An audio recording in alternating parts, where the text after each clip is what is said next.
కొత్తపల్లి గ్రామంలో ఒకే ఒక్క ఓటుతో గెలిచిన సర్పంచ్ గోదారి శోభారాణి, మాధవి, రవి, ఉపసర్పంచ్ నోముల రాజేష్ గౌడ్తో కలిసి ఘనంగా ప్రమాణ స్వీకారం చేశారు. గ్రామాన్ని జిల్లాలోనే మోడల్ గ్రామ పంచాయతీగా తీర్చిదిద్దుతానని ఆమె తెలిపారు. సీసీ రోడ్లు, డ్రైనేజీలు, వీధిదీపాలు, IKP centre, Bathukamma shed, CC కెమెరాలు, ఇందిరమ్మ ఇండ్లు, పింఛన్లు వంటి అభివృద్ధి, సంక్షేమ పనులు చేపడతానని హామీ ఇచ్చారు.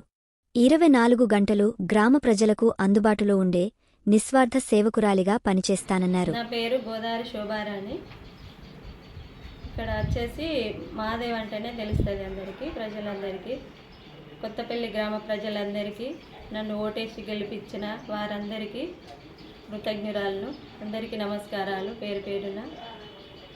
ఊళ్ళో సమస్యలు ఎవి ఉన్నా కానీ, సీసీ రోడ్లు కానీ, డ్రైనేజీలు కానీ, బతుకమ్మ ఘాట్ కానీ, మన రైతు ఐకేప్ సెంటర్ కానీ, ఇంకా మిగతా చెట్లు నరికేయడం కానీ, మొక్కలు పెట్టుకోవడం కానీ, మళ్ళీ విడో పింఛన్లు కానీ, రోడ్లు, ఇంకా డ్రైనేజీలు కానీ అన్నీ శుభ్రం చేయించి వాళ్ళకు అందుబాటులో ఉంటానని హామీ ఇస్తున్నాను.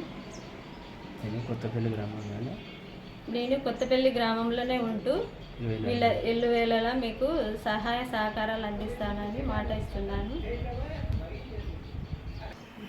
మెయిన్ రోడ్డు పైన సీసీ కెమెరాలు అవి ఖరాబ్ అయినాయి, వాటిని మంచిగా కొత్తవి తీసుకొని మనకు లైటింగ్ కంట్రోల్ సిస్టమ్ కూడా లేదు సార్. మాకు యాక్సిడెంట్లు అవుతుండే ఎక్కువ, అది కూడా పరిష్కరించుకుంటాం. మేము ఎమ్మెల్యే సాబ్ దగ్గరికి వెళ్ళి వాటిని అడిగి తెప్పించుకుంటాం. మా గ్రామానికి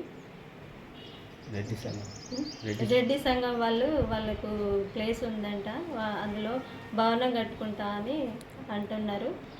అది కూడా కొంచెం ప్లేసింగ్ ఎక్కడ అన్నది చూసుకొని దాన్ని పాలకవర్గంలో చర్చించి ముందుకు పోతామని హామీ ఇస్తున్నాము.